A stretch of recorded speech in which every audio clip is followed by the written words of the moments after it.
even when everything around us seems fine?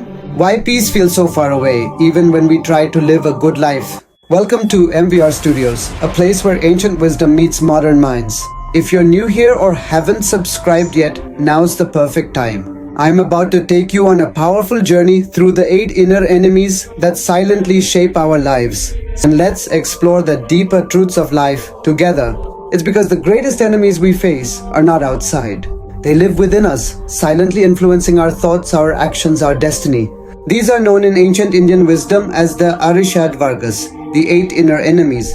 Kāma, lust; Krodha, anger; Lobha, greed; Moha, attachment; Māda, pride; Mātsarya, envy; Ahaṅkāra, ego; and Mithya, delusion. From the Bhagavad Gītā to the Upanishads, from Yoga Sutras to Bhakti scriptures, these 8 are described as the chains that bind the soul to endless suffering. Now I'm going to show you how each one of these inner enemies slowly destroys our peace, our relationships, and even our destiny, often without us realizing it. Through simple, real-life examples, you'll see how lust blinds, anger burns, greed traps, and the rest pull us deeper into illusion. This isn't just philosophy, it's what we all face every day. So stay with me as we uncover the truth behind each one. Let's begin the first of the 8 inner enemies, Kāma, or lust. It's the desire that pulls even the pure off their path. To understand this, we begin with the powerful story of Ajamila from the Śrīmad Bhāgavatam. Kāma, lust or uncontrolled desire. Bhagavatam story.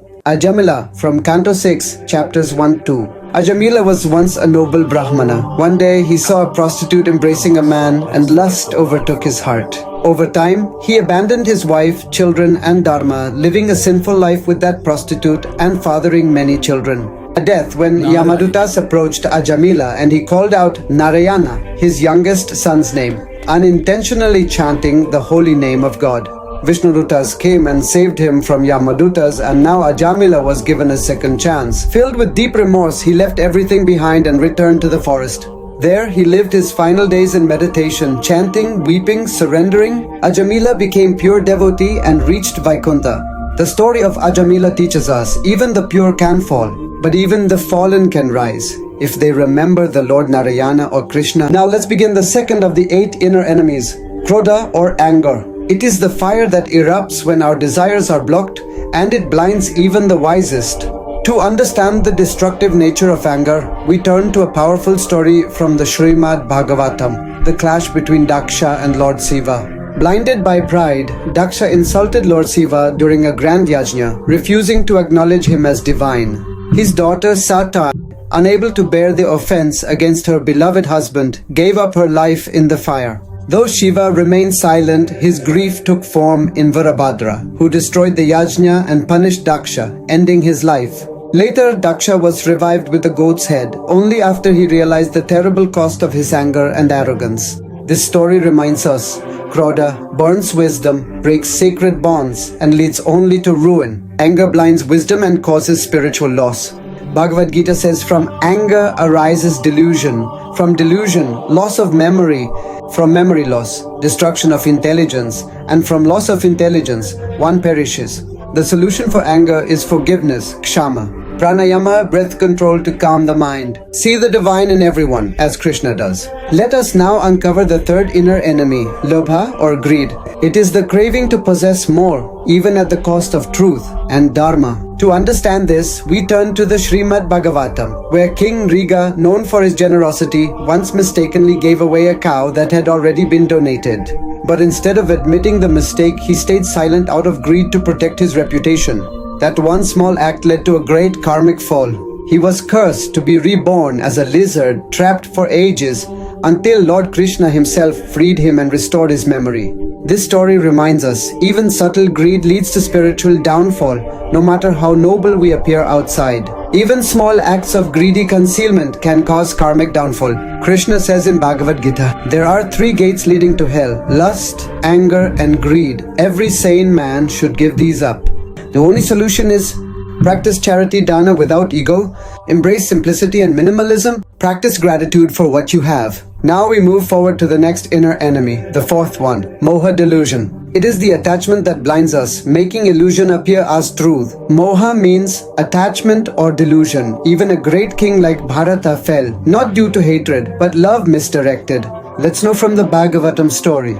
King Bharata renounced his kingdom and went to the forest to meditate. But he grew attached to a baby deer. He forgot his spiritual practices and died thinking of the deer. Thus he was reborn as a deer in his next life. The lesson we can learn from this pastime: attachment, even to innocent beings, can pull a soul away from liberation. Krishna says in Bhagavad Gītā, a person who is not disturbed by the incessant flow of desires achieves peace, not the one who strives to satisfy desires. The solution for delusion is to cultivate vairagya, detachment. Reflect on the impermanence of all relationships. Shift your love from beings to God. Now we uncover the fifth inner enemy, Māda or pride. It is the false belief that we are the doer and that we are greater than others. In the Śrīmad Bhāgavatam, even Indra, king of heaven, was overcome by pride. When Krishna advised the Vrajavasas to worship Govardhan hill instead of him, Indra was furious. He sent violent storms to destroy the village, but Krishna with just one hand lifted Govardhan hill like an umbrella, protecting all. Only then did Indra realize his mistake, offer prayers and bow before the Lord. Pride clouds our vision and makes us forget God. When we think we are the controller, we challenge divine will, and that leads to suffering. True strength comes not from superiority, but from humility before the Lord. As Indra learned, even the highest positions mean nothing without surrender to Krishna. Humility brings protection, pride invites correction. The Bhagavad Gītā drops some serious wisdom on this. Humility, pridelessness are true knowledge. The solution for the pride is to serve with humility, Vinaya, and offer all achievements to God. Spend time in good association or devotees satsang to crush the ego. We now uncover the sixth inner enemy, Mātsarya, which means envy.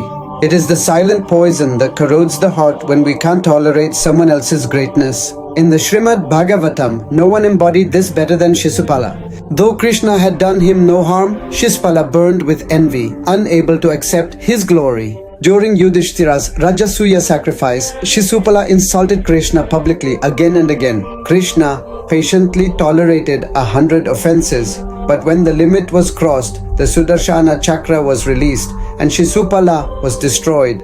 This story teaches us envy blinds judgment and leads to self-destruction. Krishna says in Bhagavad Gītā, "He who is not envious but friendly and compassionate to all living beings is dear to me." The solution for envy is to cultivate the joy in others' success and reflect on God's individual plan for you and chant and purify the heart of competition. Ahaṅkāra, which means ego or false identity, this is 7th of the 8 inner enemies. Arishadvargas. Ego is not confidence. It's the illusion that I am the master. It is the voice that declares, there is no God above me.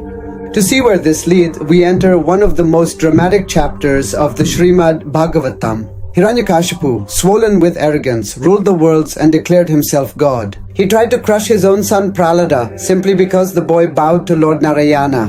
But ego has limits, and when the limit was crossed, the pillar cracked, and Lord Narasimha burst forth with a roar that shattered pride and shook the heavens, and destroyed the Hiranyakashipu ego in seconds. In one strike, false ego was destroyed.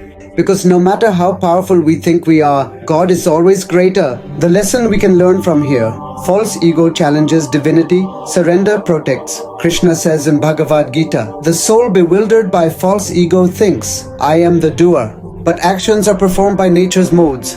The solution for false ego is surrender to God, realizing He is the doer, and study Bhagavad Gītā regularly. Go to a guru or sadhu who burns ego by grace. We now come to the 8th and final enemy, Bhrānti or Avidyā, which means ignorance. It is the illusion that we are secure because of power, family, or position. In the Bhagavatam, this illusion is shattered in the story of Gajendra, the elephant king. He ruled proudly, surrounded by luxury. One day, as he bathed in a serene forest lake, his wives massaged him, and children and relatives stood nearby, enjoying his royal presence. But suddenly, a crocodile clamped onto his leg, dragging him toward death. At that moment, everyone abandoned him. His wives, children, and attendants fled in fear, unable to help. Gajendra, once proud of his strength, now realized the truth. Only God can save. He cried out in complete surrender to Lord Vishnu, and the Lord appeared instantly. cut down the crocodile and liberated him and lifted Gajendra to safety. In that moment, Gajendra realized the truth. All power, all pride, all illusion fades when we face reality, so only surrender saves. This story reveals ignorance keeps us bound, but knowledge and surrender bring liberation. Krishna says in the Bhagavad Gītā, when one is enlightened by true knowledge, the ignorance is dispelled like darkness by the sun. The solution for ignorance is Atma Jnana, self-realizing that I am not this body, I am soul, and read Bhagavad Gītā, Bhagavatam, and Upanishads. Seek a bona fide guru for proper knowledge and surrender. These 8 inner enemies are the real villains in our life stories.